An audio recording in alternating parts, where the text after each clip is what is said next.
Բարև ձեզ, յուրաքանչյուր գործչի համար հասարակական եւ նաեւ քաղաքական շատ կարեւոր է, որպեսզի իր խոսույթը եւ իրականությունը իրար հետ համատեղելի լինեն։ Ինչով է տարբերում պոպուլիստական լիդերը ոչ պոպուլիստական լիդերից։ Նրանով, որ նա կարող է հիմնավորել իր ասածը եւ այսօր ես ուզում եմ խոսել 5 քննադատությունների մասին, 5 կասկածների մասին, որ ունեցել են մեր ընդդիմախոսները ավելի շատ, մեր նախորդ ուղերձների հետ կապված։ Առաջի կասկածը, որ ունեցել են մարդիկ, դա կապված էր Վանաձորի նավթավերամշակման գործարանի հետ։ Կուզեմ հիշեցնեմ, որ ես առաջարկել էի Վանաձորում կառուցել երկրում միակ նավթավերամշակման գործարանը ամբողջ ցիկլով, եւ դա կլիներ Լոռու մարզի համար հիմնական շոգեքարշերից մեկը տնտեսական։ Ինչ էին ասում ընդդիմախոսները հիմնականում իշխանական ճամբարից։ Ասում էին, որ շահութաբեր չի լինի, ինչպես եք դուք դա անելու եւ ինչ փորձ ունեք դուք, որ դա անեք։ Ուրեմն հայկական շուկայում բենզինի գինը արժե 500 դրամ եւ դիզելի գինն էլ մոտավորապես 500 դրամ է։ Համաշխարհային բորսայի հում նավթի գինը 150 դրամ է։ Տարբերությունը մենք տեսնում ենք հարկերը հանած եւ ակցիզները հանած, բենզինի գինը Հայաստանում 400 դրամ է մի լիտրը։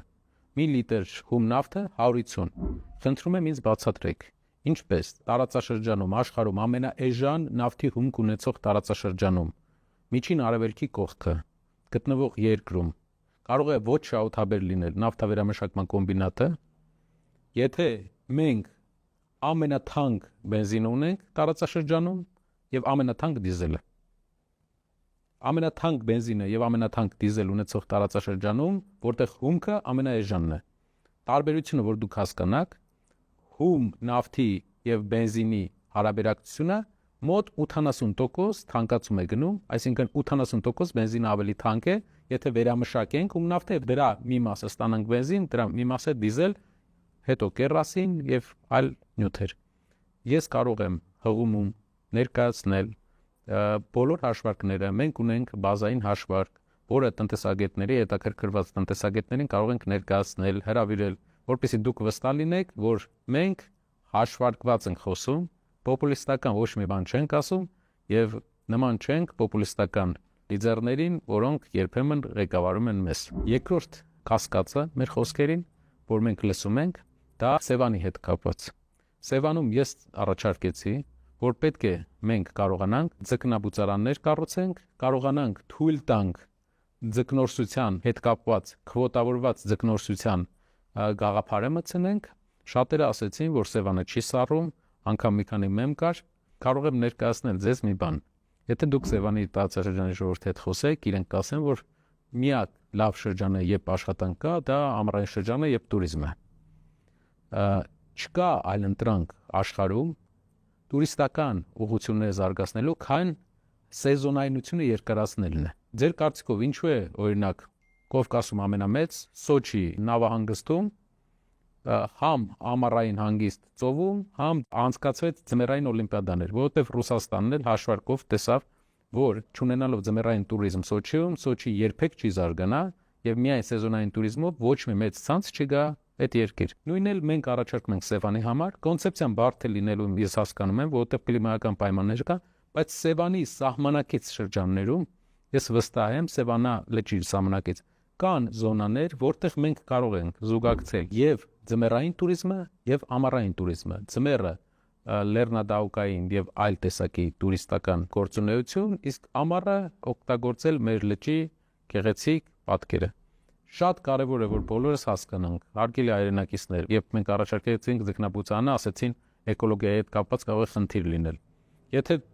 ձուկ մի աճացրեք Սևանում, էկոլոգիայի խնդիր կլինի։ Ձուկ մի բռնեք, Սևանում ձկները կավարտվեն։ Տուրիզմը մի զարգացրեք ձմեռային, որովհետև ձմեռը ցուրտ է այդտեղ։ Լավ, ինչ անենք Սևանում մենք։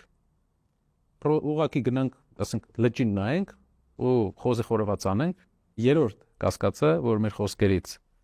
ունեցան մեր օպոնենտները իշխանությունից, դա նա էր, որ Մեղրիում մենք առաջարկել էինք ջերմաէլեկտրակայան, երկու բան ասեցին, եթե ձեռնտուր լիներ, տաշիրը արդեն կաներ, ինչու չեք անում, եւ երկրորդը, որ այնտեղ չկան ենթակառուցվածքային հնարավորությունները։ Հարգելիներս,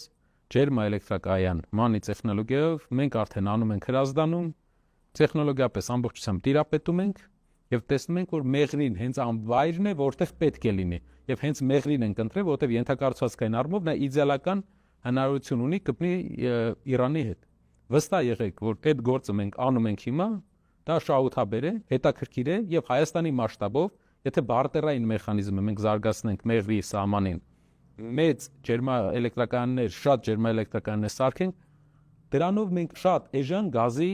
ներմուծում կունենանք Հայաստան, էլեկտրականություն կվաճառենք, գազ կներմուծենք, ավելցուկ գազ կունենանք, Հայաստանը կունենա գազի ինքնաբավության ինչ որ մակարդակ։ Ամբողջությամբ մենք կախված չենք լինի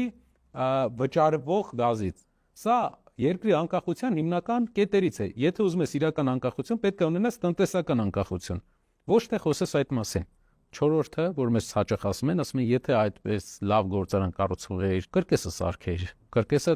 10 քանի տարի չէի կառուցում։ Ինձ թվում է մեր հայրենակիցները ՕՔՊ-ական,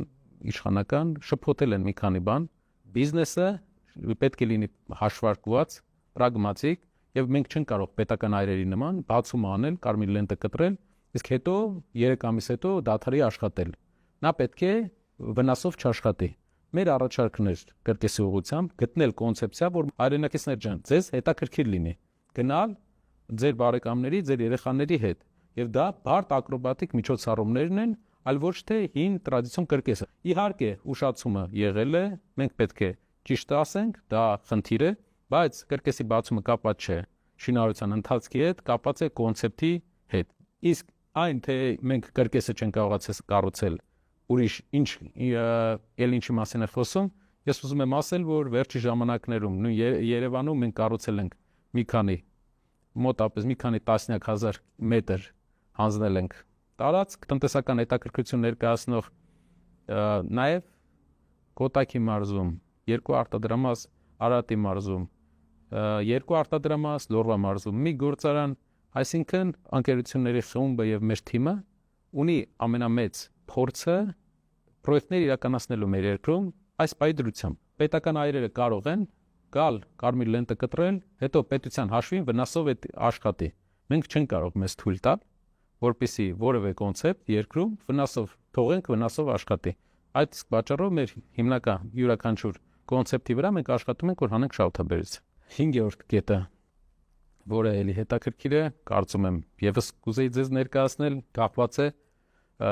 երբ ես արտահայտվեցի, ասեցի, որ Հայաստանում անկում է ապրում գյուղատնտեսությունը, ինձ ասեցին, բեր հիմնավորումներ, բեր թվեր, Նարեկ ջան, ինչպես է անկում ապրում, ուրեմն կենտրոնական բանկի օֆիցիալ տվյալներով։ Իրական աճը ոչ գնաճային,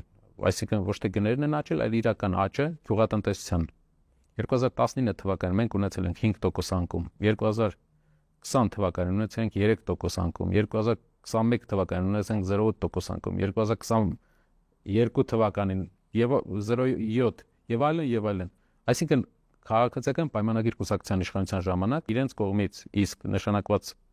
ղեկավարով կառավարվող կենտրոնական բանկի օֆիցիալ վիճակագրությունը ցույց է տալիս, որ մոտարապես 10% մեր գյուղատնտեսությունը 21-րդ դարում անկում է ապրել։ Ինչ է այս ամենը ասում, որ գյուղի վրա իրական ներդրումը հարյուրավոր միլիոններ որ ծախսում է, էֆեկտիվ չի ծախսում։ Մեր առաջարկը գյուղատնտեսության հարցը պետք է լուծել մթերումով։ Մթերում։ Մենք պետք է մթերման կայաններով այդ հարցը լուծենք, որպեսզի կայուն մթերում ապահովենք բնակիչների համար եւ հետ բերենք ամբողջ պոտենցիալը մեր գյուղատնտեսության, որովհետեւ 400,000 հեկտարից, եւս մեկ անգամ եմ ուզում կրկնել, 200,000 հեկտար չի մշակվում մեր երկրում եւ վերջի ԿՊ-ի կառավարման շրջանում 10% էլ անկում ենք ունեցել ըստ կենտրոնական բանկի վիճակագրության։ Նաեւ տվյալներից մեկը ամենաառաջի վիճակների ժամանակ, ուղերձների ժամանակ, երբ ես ասացի, որ բնակչությունը մարզերում անկում է ապրում, ինձ ասացին, որ ոչ Նարեկ ջան, տեսեք, ցույց տվեցին վիճակագրությունը, թե ինչպես է մի քանի մարզում կա բնակչության աճ։ Արգելի հայրենակիցներ, հղումում մենք կարող ենք կցել։ Բնակչության աճ կա այն մարզերում, որտեղ եկել են Արցախի մեր հայրենակիցները։ Վստահ եղեք, արգելի հայրենակիցներ, որ այն թվերը, այն տվյալները, որ ես ասում եմ, մի քանի անգամ ստուգված, մի քանի անգամ մեր մեջ փորձված տվյալներ են, որպեսզի վաղը մենք չունենանք ոչ ճիշտ, ոչ մտածված խոսքերի համար պատասխան տալու կարիք, որովհետև մեր բոլոր խոսքերն են ու գործարների մոտ դա համընդհանուր է, բոլոր խոսքերն էլ ունեն արժեք։ Ինչով եւ մենք տարբերվում ենք շատ պոպուլիստական քաղաքական գործիչներից։ Շնորհակալություն։